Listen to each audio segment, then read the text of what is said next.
Fox Business Alert: the world is rethinking what it throws away and what can be turned back into something new, and the companies that can make money off it. Starting today, the European Union is issuing new rules aimed at reducing packaging waste, but making recycling so much easier. The new regulations include all packaging must be fully recyclable by 2030, so you don't have to sit there and decide what's recyclable and what's not. Plastic packaging must contain recycled materials with increasingly higher targets in 2030 and 2040. And packaging must have clearer labels showing what it's made from, which recycling bins it belongs in, and how to return it for reuse. Is recycling finally hitting its stride? The head of North America's second largest recycling and waste company says yes. He joins me now in a Fox Business exclusive. Republic Services President and CEO Jon Vander Ark. Jon, this is Europe. Do these new regulations in Europe give you a preview of where you see the U.S. recycling market heading? Yeah, very much so. Europe in recycling has generally been, a decade or so ahead of where the U.S. goes. In fact, you're seeing some very similar legislation in the United States. In Washington and California and New Jersey, by the end of the decade, about 50% of that water bottle needs to have post-consumer content. And so that's creating an opportunity for us, and I think you'll see more states adopt.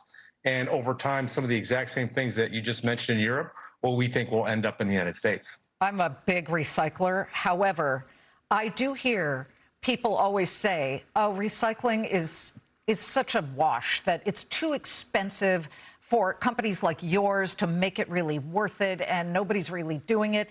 What do you say to that? Because I want some real world numbers that you may have that show that we may finally be hitting sort of, a real peak of an opportunity for recyclers and also for companies to make money doing it. Yeah, we think you have two rules here. It's got to be environmentally responsible and it's got to be economically responsible. So those things, that's what sustainability really is for us. And we've actually moved the price of recycling up relative to the price of garbage, and we've grown that category faster over the last 10 years. So much so that when we take something from your business to your curb, and we collect in the recycling container or the garbage container and all the way through our system into either the landfill or the recycling center, we actually have a higher return on the things we collect into the recycling center. So we've taken a business, and what once wasn't very profitable, we've made it more profitable, and that's allowed us to invest into more advanced recycling technologies. In fact, I saw that your second quarter earnings results, you reported 3.7% organic growth in the recycling division. So clearly, it is economically viable for your company and your shareholders. That said, let's just get into some of the weeds here, because I want people to understand exactly what you guys do. You have 381 different recycling facilities, 258 transfer stations. You've got active landfills, but the 81 recycling centers. When you talk about what things can be taken and recycled into, for example, packaging, you've got the polyethylene terephthalate, that's PET. So those are water and soda bottles, of which there are so many, right? What do they turn into once they are put in the recycling bin? Yeah, historically, that would go mainly into carpet. And then you think about the kind of the sister rigid plastics, which would be a detergent bottle or a milk jug, that would go into pipes or park benches or some other kind of low-level application.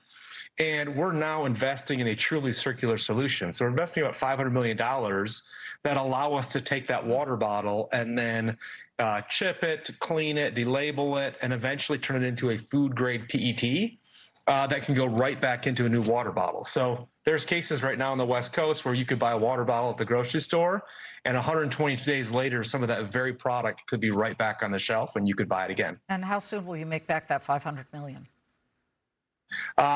These are high returns. Again, we're going to have EBITDA on these facilities that are kind of in line with our company average and double-digit ROI.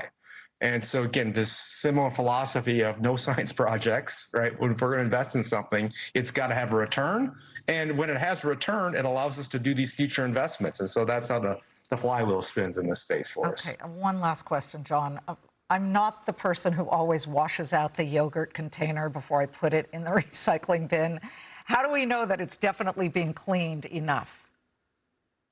Yeah, we always say empty, clean, and dry. That's ideal. We know the I world don't do isn't it. ideal. Sorry. And so our technologies are actually really good at being able to clean and take material that, sometimes looks like garbage in the front end, and they turn it right back into something that's food grade and can be truly circular for the consumer. Well, it's as you said, good economically for you and your company, but it's also great for the environment. Thank you, Jon.